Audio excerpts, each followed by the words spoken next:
3 other women also came forward to make similar accusations. As we look at that podium and await Donald Trump, this is Outnumbered. I'm Sandra Smith. Here today, Harris Faulkner, radio talk show host Meghan McCain, Fox News contributor and founder of the Chris Kyle Frog Foundation, Taya Kyle, and today's hashtag One Lucky Guy. We welcome back the former Speaker of the House and 2012 presidential candidate Newt Gingrich. He is here today. His new book, Treason, another of the Speaker's gripping international thrillers. It is in bookstores now, and with all due respect, Mr. Speaker, you are outnumbered. Good to have you today. It's great to be here, and Callista was thrilled because she loves the show.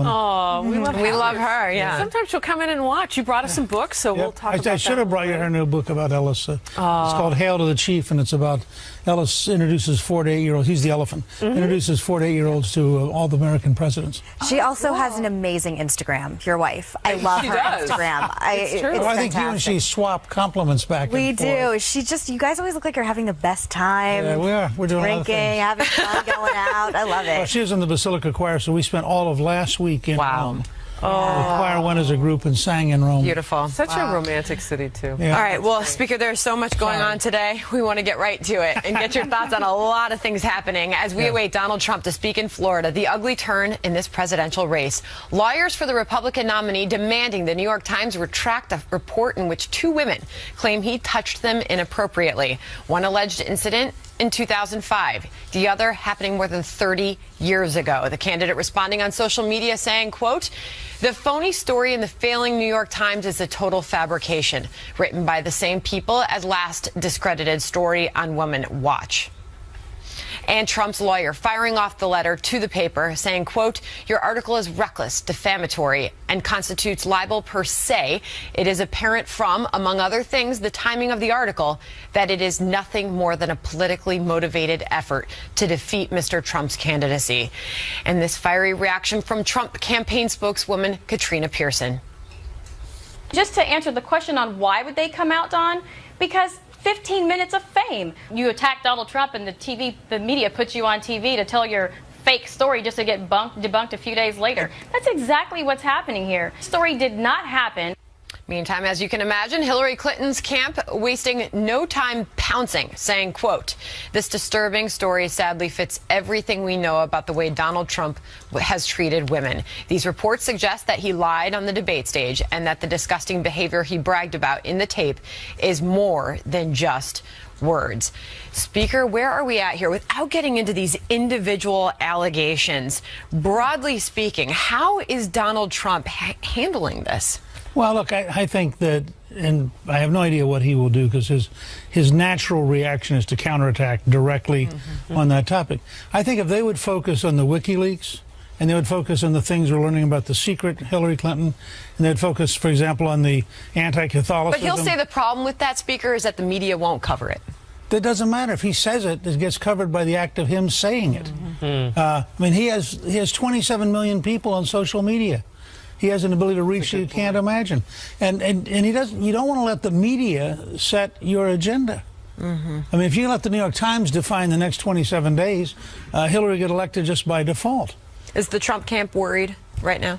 I think they're furious, and I think they have to be worried at one level because there's this steady, first of all, avoidance of everything that hurts Hillary.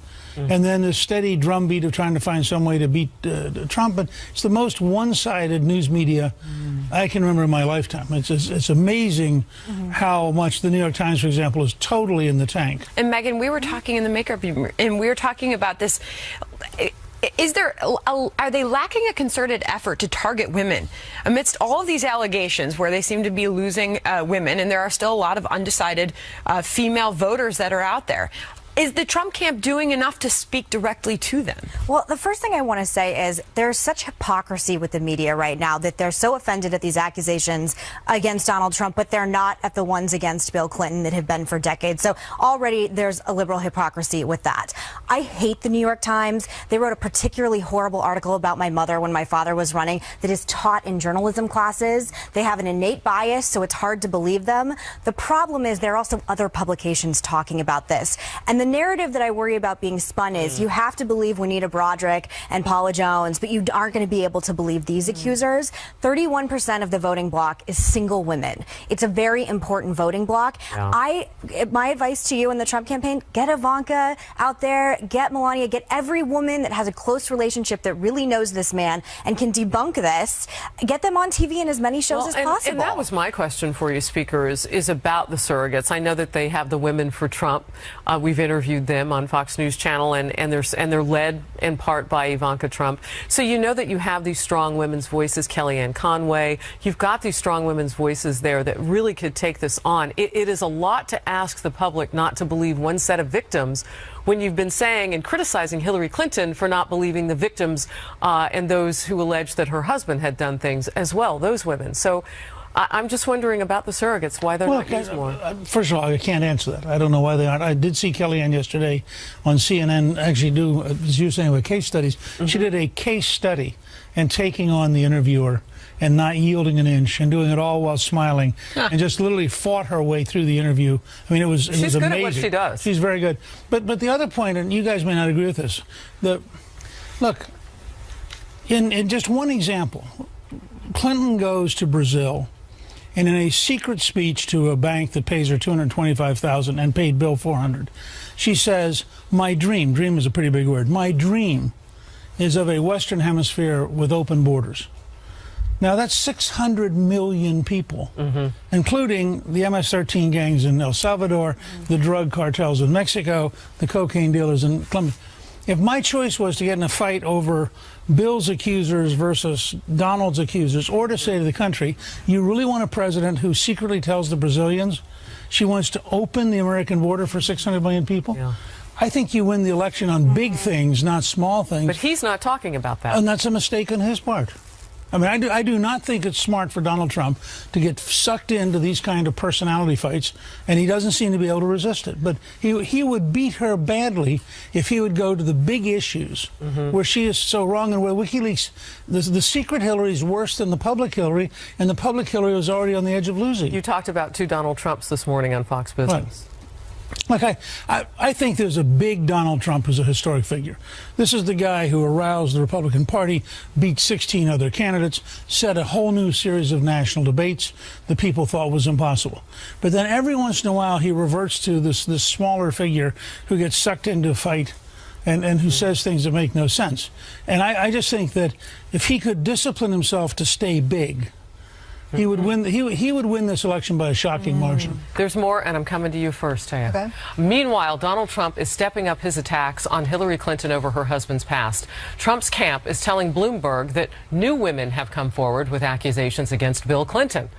And campaign CEO Steve Bannon reportedly laid out the team's strategy to his staffers Tuesday, saying, quote, "This has nothing to do with consensual sexual affairs and infidelities.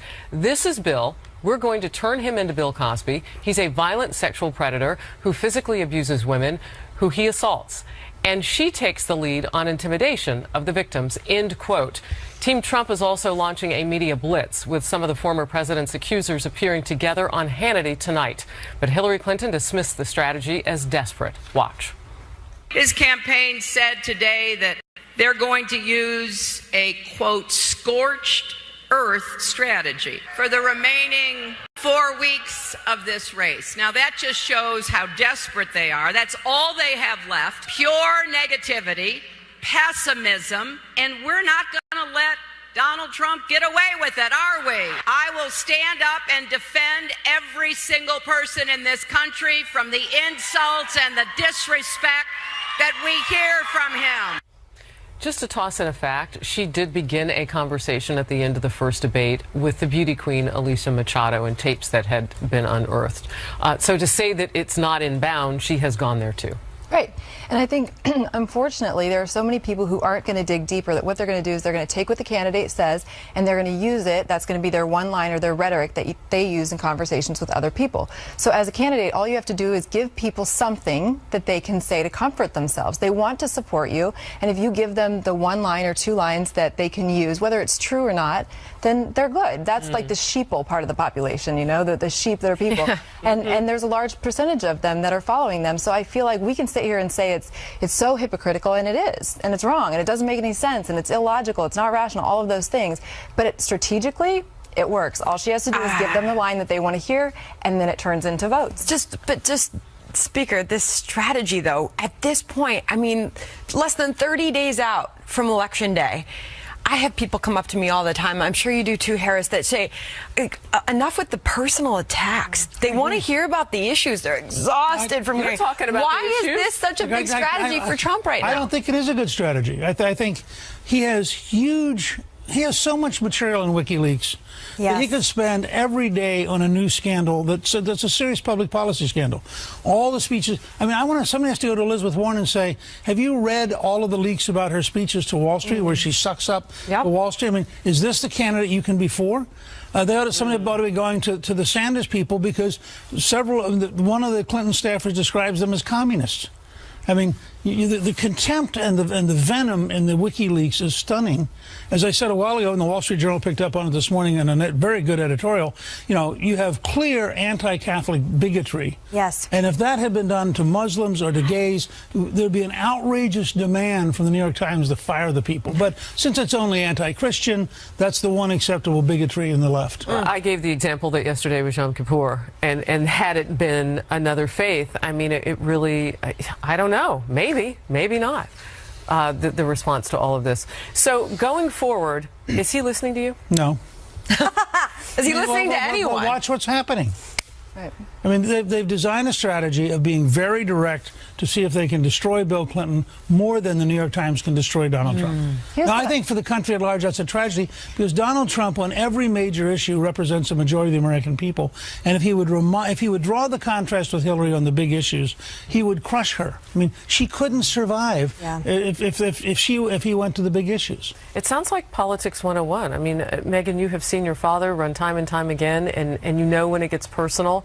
How do you pivot? And who does he listen to? I mean, I've said this before on the show. I'll say it again. We have chemical weapons being used against our soldiers in Iraq right now. Focus on, do you know why ISIS arose? Because Hillary was a part of this administration that let us pull out of Iraq. Let's talk about the economy. Let's talk about everything the American public is striving to talk about, but this stuff about sex and women and all these accusations, it is a slow drip to the bottom. And I'm sorry, the women's vote, whether I like it, you like it, apparently hashtag repeal the 19th Amendment was trending on Twitter last night. Yes. It's a big demographic, and they're going to come out and they're going to vote, and the Republican Party can't afford to look anti-woman right now. So, can I build on this one thing? Because you said something that triggered my thought about Iraq. You have an administration, which Hillary Clinton was part of, which is paying the Iranians $150 billion, while the Iranians are supporting and supplying the rebels in Yemen, who twice this week fired on American destroyers. Yes. Now, the idea that your tax money is going to Iran to go to Yemen to shoot at our own ships, that to me is an issue that's worth developing, that probably 95% of the American people would say, that's really stupid. And let Hillary try to defend it. Yeah. And then you couple with that this month of October, which is the window climatically, I believe, for us to move in and retake Mosul and what that looks like. We're surrounded by people. Our troops are surrounded by people who are not necessarily on our side. We've got Shia troops on the ground. They have not promised that they won't be shooting at our men and women. So, I mean, these are issues that are not being talked about. We're trying to retake a city we already took, and it's going to look... And we clearly, by the way, have boots on the ground, so this whole fantasy that Obama had... People are in the boots, so yes. Correct. Right. Correct. So Taya, real quickly, I just wanted to get your thoughts on how do you get the candidate to listen? Well, see, so this is what I think is an issue, is that Donald Trump didn't listen in the beginning, and it made him very successful, right? Because he was the person that did it his own way, it got him to where he is. So I think if I was to try to climb inside his head, might be a little scary, but if I tried to get in there, I think he's got an issue, right? Because he knows that it got him this far, right, disregarding what his strategist told him. But now he's got to go, should I keep disregarding them? Is it going to keep being beneficial or not? And the truth is no. At this point, it probably isn't. So he's got this fine line. He's already appealing to the population that loves the fight in him and loves the person that says, I don't care what you think. But he's got them, and he's probably going to keep them anyway. So now he does need to just tone it back a little and go back to the issues, like you said, and national security is a huge Going back to Megan's suggestion about how to put those personal attacks on his past to rest, bring back out your family, your daughter, your daughter-in-law. Show that him playing with his grandchildren. I mean, there's some strategies there that we could volunteer. All right. Well, smartest person on the couch says he's not listening to him. No. I think she was the smartest person on the couch. Wow. That's pretty good. A growing firestorm now over leaked emails appearing to show Clinton campaign official Jennifer Palmieri and other top Hillary Clinton allies mocking Catholics and evangelicals. We got into it a little bit. We're going to go deeper. Now, Palmieri's response as the Trump campaign is stepping up for calls to have those involved fired. And just 6 days away, our own Chris Wallace, set to make history, hosting the final debate showdown between the two presidential candidates, the first Fox News general election presidential candidate moderator ever from Fox News. That's the history. Now, with the topics revealed, we'll ask former Speaker Gingrich who will have the upper hand. Stay close. Donald Trump's campaign is calling on Hillary Clinton to fire top advisors over hacked emails appearing to show them mocking Catholics. In a 2011 email exchange, campaign spokeswoman Jennifer Palmieri appearing to write, quote, "Many other conservatives are Catholic because they think it is the most socially acceptable, politically conservative religion. Their rich friends wouldn't understand if they became evangelicals." But now Palmieri denies any wrongdoing. I'm a Catholic. I don't recognize that email that we saw. And this whole effort is led by the Russians. The Russians, ones that orchestrated this hack. We believe, as noted by the statement from the Director of National Intelligence, that they're also behind the timing and manner of the leaks. And we are not going to do any more to comment or aid their efforts. But Trump campaign manager Kellyanne Conway says the Clinton team emails expose its hostility to Catholics. A hostility towards religious liberty and to the beliefs that we hold as Catholics should not go unnoticed or unpunished. We call on Hillary Clinton to apologize and to fire the staff who have engaged in this vicious anti-Catholic bigotry. Trump himself echoing that message at a rally in Florida yesterday. Watch. The new emails also show members of the Clinton team viciously attacking Catholics and evangelicals. Did you see that? It's just the latest evidence of the hatred that the Clinton campaign has for everyday faithful Americans. If you're a person of faith, I think you're going to vote for Donald Trump. All right, so he's making his case there. Do you think Palmieri should be out as far as working on the campaign for Hillary? Ask yourself a simple question. If they had said exactly the same things, and some of the things, and there are a lot more stuff there. If they had said exactly the same things about Muslims, they'd have been fired that morning. If they said the same things about gays and lesbians, they'd been fired that morning. The truth is, on the American left, the one bigotry that is acceptable is against Christians. And that's why you'll notice they don't go out and find Christian refugees to bring to the U.S. Wow. I mean, there's a whole bias here, which also tells you what Hillary's Supreme Court justices will be like. These will be anti-religious bigots who are determined to impose left-wing values using the power of the government. So you just threaded the needle right along that issue that many in your party are saying that Donald Trump should focus on, those U.S. Supreme Court picks. I'm not hearing him do that. And he should. I mean, if you look at how radically Clinton will change America, because you're talking now about 40 years, not 4. I mean, if she picks 3 or 4 judges, she will permanently move the justices, she'll permanently move us to the left. But also, there's a commission now in Massachusetts, which is on transgender issues. And the commission has said that one of the things they want to explore is whether or not churches are going to be required to change the way in which they address people. For example, is saying, our Father, by definition, an inappropriate term. Now, the idea that you have a government agency beginning to go down a trail of dictating in the universities, dictating in the media, dictating. This is totalitarianism on the left. This is something you talk a lot about, Megan. Yeah, and can I say something other than obviously this being abhorrent, the fact that they're talking about Catholics this way? Bill Clinton was saying something derogatory about, quote, rednecks on the campaign trail. There is a distinct bigotry against a certain segment of the population that is socially acceptable in the media and with people on the left. You're talking about hardworking, God-fearing Americans who are flocking to Trump for this reason because they know that the Clintons and the Obamas and everyone on the left sees them this way and belittles them and looks down on them and their way of life and their values.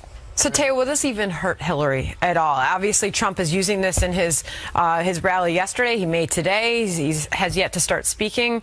Will this hurt her? Well, I think what the speaker said is absolutely true. Probably that's just an acceptable bigotry, and people would write it off and say, oh, they're not really doing anything against Catholics or whatever. But I think that part of the problem is that this campaign, it's a machine, right? They're campaign managers. They've been doing it a long time, probably before she officially announced that she was running.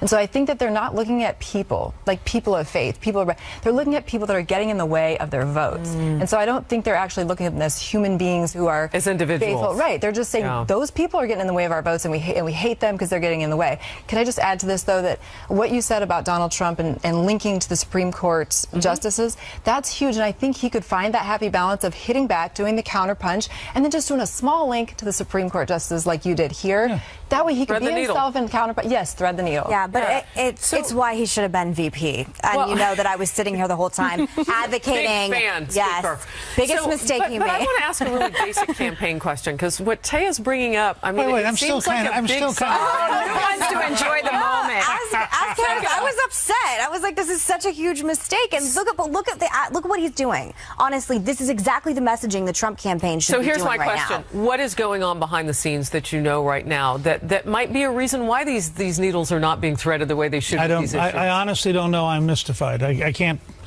make sense out of it. I mean, is this an indication of this being kind of a penalty for being less traditional? No, look. Yeah. Trump, I think somebody said it a while ago very well. I think you mentioned it. Trump is a unique character. He's never run for anything before. He comes out of nowhere. He beat 16 people, of whom 7 or 8 were actually very good candidates. He got the most votes of any Republican in history. And so he's standing there, he's going, let me get this straight. I'm a billionaire, you're not. I got 14 million votes, you didn't. I beat all those other guys that had all those consultants and had all that money. Now tell me again why I'm listening to you. Yeah. And I think there's a certain challenge here, which you can understand at a human level, but it makes it harder for him to then put together a candidate. He's at the edge of winning a historic victory. I mean, he could beat Hillary by a margin that would be startling. Wow. But to do that, he's got to focus in a way he's not used to doing. Only a few days left, and the countdown is on for one big day coming up, the third and final presidential debate. Hillary Clinton and Donald Trump will face off next Wednesday in the first general election showdown ever moderated by a Fox News anchor. What the topics are going to be and what each candidate needs to do. And a Fox News exclusive, 2 people closely involved in the year-long probe into Hillary Clinton's emails are speaking out, saying the decision to let the former Secretary of State off the hook has roiled the FBI and the Justice Department. What this could mean for her White House race.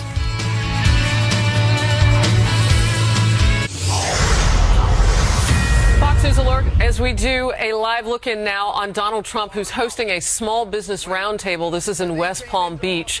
And what we are expecting him to do is right away go from that meeting to what you see on the right side of your screen, and that is a rally that's set up there.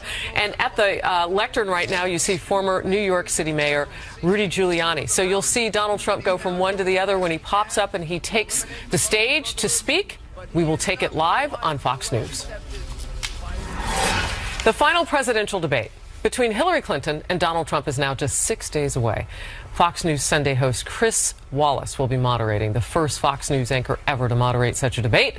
And he's announced the topics. They are, all 6 of them, slated to get each 15 minutes. Here the topics are, barring any major news developments, that is, debt and entitlements for number 1, immigration, the economy, the Supreme Court, foreign hotspots, and fitness to be president. Taya, she gave that a Sorry. What do you like about it? No, I was just surprised by the fitness to be president. I don't know. I didn't know if that was like a physical thing about, like, they've shown Hillary coughing and passing out and stuff like that, or if it meant like I'm mentally fit to be president. I have the experience. I wasn't sure. My reaction was like, oh, I thought they were doing like a health thing. I don't know. Okay. What do you think? Be both. I hope so. Yeah. It could be, right? Yeah. What do you think about the topics? I like the topics. I mean, whether or not they stay on topic, I don't know. I'm more excited to not have a moderator that had Obama at their wedding, Martha Raddatz, and to not honestly have someone that I know their political ideology. I know I seem like I'm like totally like sucking up to Newt right now, but honestly, one of the best debate history moments is when you called out John King on his liberal questions and his bias, and John King doesn't have a show anymore, so clearly that had an impact. And I think that Chris Wallace is going to do a great job. I don't know his politics. He's certainly an incredible journalist, and I think he's going to be able to keep them on track. Look, and to quote Chris, he said, if people say it was a great debate and I don't remember you being there, I will have done my job.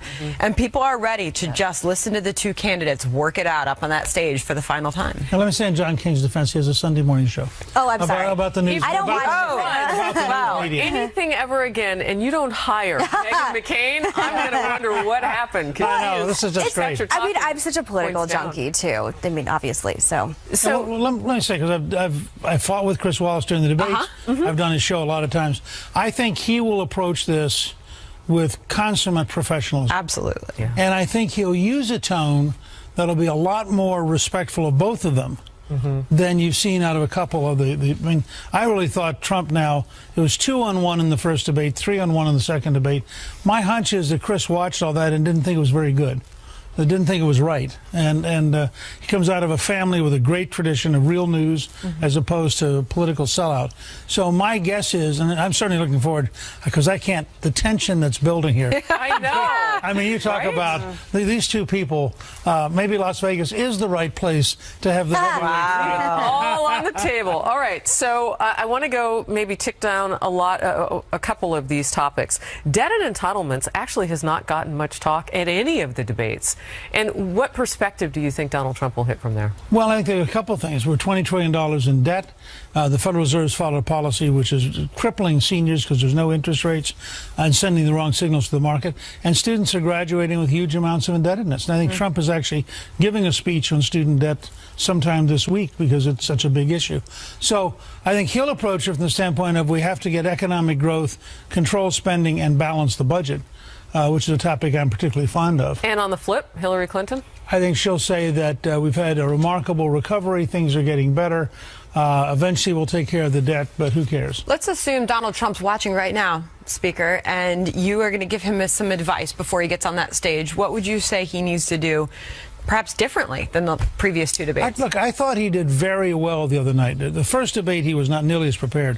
But if he improves as much between last Sunday and next Wednesday, as he did between the first debate and the second debate, he will not only do fine, but my point to him would be, on every single occasion, go to WikiLeaks, go to Clinton's own words. It's not the debate performance that's the problem. It's the spin after. It's the news stories after. He did a great job. He put her in her place at the last one, despite having these two moderators where I agreed that I thought it was 3 against 1. It's the surrogates and everything after. It's keeping the narrative in the positive, going the positive direction from his performance. All right. Good to have you. Glad you're here. And as we have been telling you, Fox News' Chris Wallace, widely regarded as the best questioner in the business. And he'll be moderating the all-important final debate between Trump and Clinton. It will be held October 19th at 9 p.m. Eastern in Las Vegas. The best place to watch first Fox-moderated debate is on Fox News Channel FNC for the cool kids. Meanwhile, second thoughts. The Republican members of Congress returning now to Donald Trump's corner after calling him to quit the race over that video of his crude remarks about women. Will more Republicans get back on the Trump train?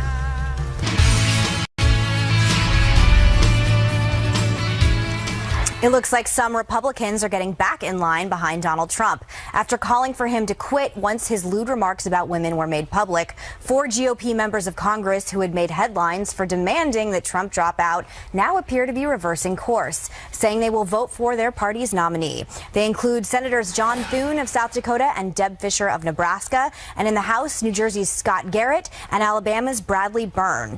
Also back in the Trump fold, Nebraska Governor Pete Ricketts, even though he canceled a pair of fundraisers scheduled earlier this week with the VP nominee Mike Pence. Of course, we should note these folks got back on the Trump train before last night's reports of 5 women accusing Trump of unwanted advances. I'll go to you first. I mean, I was actually surprised Thune flip-flopped so quickly. Do you think this makes a difference to the campaign? Bigger issues now? Well, look, I think it's helpful to have them all back on board, and I think remembering that every Republican's goal should be to defeat Hillary Clinton. And if in that process you elect Donald Trump, they don't have to run around the country and defend Trump. That's Trump's job.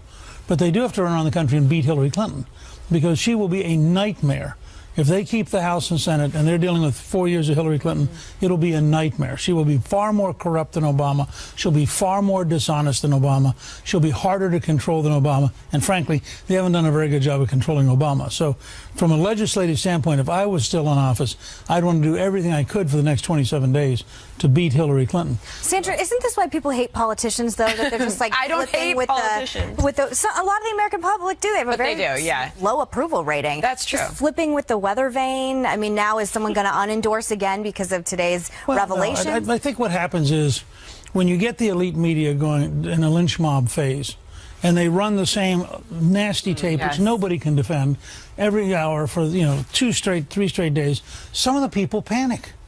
And because they suddenly think that's reality. Well, it's not reality. This is a fight. And once you get used to the idea you're fighting, you go, okay, they got that round, we'll get the next round.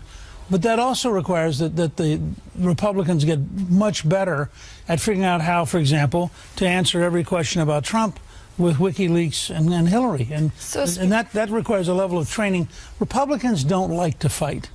I thought it was very revealing at the debate the other night when Trump was asked what he could say positively about Hillary. He said, you're a real fighter and you don't quit, and I admire that.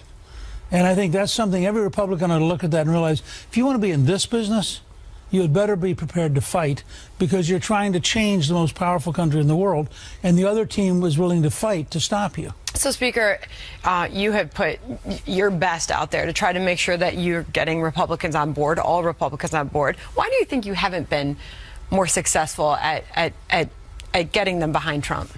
Well, I mean, a couple things. One is when Trump has made some mistakes that made it easy for them to not be rushing in.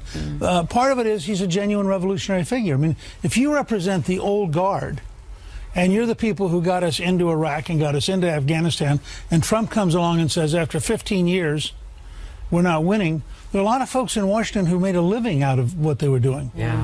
There's also, Trump is going to represent a profound change in who the lobbyists and who the appointees are. And so there are a lot of folks kind of gone, ooh, maybe I'll be better off with Hillary Clinton. But they're also making it very clear that many of the establishment have not been with him from the beginning. They gave some rather disingenuous endorsements. And he has said very plainly, especially in the last 36 hours, I don't need you. Right. So if he makes it to Washington, that he might continue on. That's got to be scary for some of them. It's going to be, look, I think it's going to be a wild and woolly ride. You'll have plenty they to talk. charge extra for that at Disney World, by the way. You will have lots to talk about over the next few years. Wow. Yeah. I think people, they find it hard to endorse him when he makes missteps like that. And I think, like you said, people, maybe that's the environment that they have to fight. But I still think there are people like me who wish that it could be a little bit more dignified and a little more civil. And maybe they have a hard time reconciling that right now. All right, new questions over whether the FBI's reputation has been damaged after a source tells Fox agents and attorneys working the Hillary Clinton email investigation unanimously wanted to pursue charges, but that it was a, quote, top-down decision not to do so. We'll have more on those revelations. Backlash inside the FBI and Department of Justice over the decision to let Hillary Clinton off the hook for mishandling classified information. That's according to Fox News' Adam Housley, who spoke exclusively with two people closely involved in the year-long probe, who are upset with FBI Director James Comey's decision not to recommend charges. One source saying those working the case unanimously believed Hillary should face charges, saying, quote, no trial-level attorney agreed, no agent working the case agreed with the decision not to prosecute. It was a top-down decision. But a high-ranking FBI official also tells Fox News that while it might not have been a unanimous decision, the vast majority felt she should have been prosecuted and, at the very least, had her security clearance yanked. And we go back to James Comey's words. He says politics did not have anything to do with the decision that was ultimately made. Speaker, your thoughts? Every lawyer I've talked to, when they look at the totality of agreeing to immunity, agreeing to destroy the computers, when you go down the list, Comey's performance is the most disgraceful performance by an FBI director in the history of the Bureau. And I think the next president has to appoint an independent counsel, starting with what was the conversation on the airplane between the Attorney General and President Clinton? Wow. And I mean, 39 minutes of sitting there talking. A week before, they interview his wife. And then the interview with his wife where they allow her staff to come in, even though they're not, in fact, her attorneys. And they don't take any records. There's no recording. And she, for a woman who goes out and does as good a job as she does, to say 39 times, I can't remember. Yes. Yeah. And nobody thinks there's something phony going down. This is the kind of corruption that has led people to decide that they would rather take the risk of Donald Trump than continue down the road of corruption that Clinton represents. It's hard to have a good feeling about what we know about what went down there, Megan. I'm not surprised. It's not like, I mean, congratulations to Adam Housley for getting people on the record talking about this, but I think this is something we already knew. I don't feel bad for James Comey anymore. I think at a certain point he's going to have to step down because it is just so egregious. The corruption is so horrible. You're talking about everybody in the FBI except you, and obviously it's done for political purposes because this woman could be the next president of the United States. I agree with Speaker Gingrich. It's why people hate the Clintons so much, and it's why there's so much distrust, because they live by a different set of standards and laws than the average American does. To now even have the thought, Harris, that politics was involved with the director of the FBI's decision here, it makes you wonder what the reputation of the FBI will be from here on out. I think it's even deeper than that for Comey, because he promised us that it wouldn't be. He sat in that hearing on Capitol Hill and he said it wasn't going to be like that. That would mean he lied. Yeah. So it's farther than just, do we want to look at the reputation of the FBI? Do we want to take a deeper look at this particular individual who promised to have our backs as the American people and get to the bottom of this and make a real straight case based on the evidence for possible look at by the DOJ? If he didn't do his job, it wasn't just that he was bad at it, then it was he was dishonest. And those are the questions that are going to come about. Well, and you need an independent counsel, because to what extent? Because to what extent is he doing it? Because the president and the attorney general are instructing him to do it. And what were the memos? What were the meetings? Who was in the room? And Speaker, one of the things that I think is frustrating for the American people is that it gets hinged to politics. This should be irrespective of that. This should look at whether or not we were served as the American public. Well, remember, in Watergate, you had an attorney general and you had a deputy attorney general and you had an FBI director who all resigned because they would not do what the president asked them to do. In this case, everybody caved. All right. Taya, last word. Okay, to tag on to what you're saying, I don't even think that it's maybe as much politics as it is very personal. His job is on the line, but more than that, if you felt like, well, I think I can just do my job and be untouched, and then you see that the Attorney General can get on a plane in broad daylight with Bill Clinton, then all of a sudden, personally, you're going to look at it and say, you know what? I can be touched. These people get away with absolutely everything. I'm out. Like, that's too deep for me. I think that's a good possibility. All right. All right, so you know what you have to do. For the first time ever, a Fox News anchor will be moderating a general election presidential debate. So you got to watch. 6 days from today, our friend and colleague Chris Wallace, widely regarded as the best questioner in the business, will be moderating the all-important final debate between Trump and Clinton. It will be held next Wednesday, October 19th, 9 p.m. Eastern. Pop your corn. The best place to watch the first Fox-moderated debate. Fox News Channel. Also awesome. I love this genre. It's called Treason. And how did you come up with this book? Well, we looked at the Soviet penetration of the U.S. government in the 40s and said, what if ISIS had 2 or 3 people at the FBI, Department of Homeland Security,